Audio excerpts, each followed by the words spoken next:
কিছুদিন আগে এক ছাত্রনেতা পরিচয় জানালো তাদের যে ২ জন সরকারে গিয়েছে তারা এক প্রকার বার্গেনিং করেই গিয়েছে। তার আগে ক্ষমতা ভাগাভাগি হয়ে গিয়েছিল। ২ দিন আগে বা গতকালকে সম্ভবত হাসনাত আব্দুল্লাহ পোস্টে দিয়ে জানালো যে মজলুম যেন জালিম না হয়ে যায়।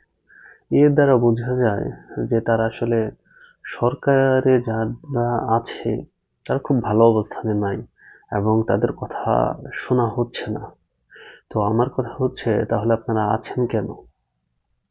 মানে আপনারা যদি চাপে পড়েই থাকেন, হাসিনার আমলে যে এইরকম ছিলেন এখনো সেই রকমই আছেন, এখনো কথা বলতে পারছেন না, এখনো ভিতরে কি হচ্ছে প্রকাশ্যে এসে বলতে পারছেন না, আপনাদের চাপ দিচ্ছে সেটা এসে বলতে পারছেন না, তাহলে আপনারা আছেন কেন?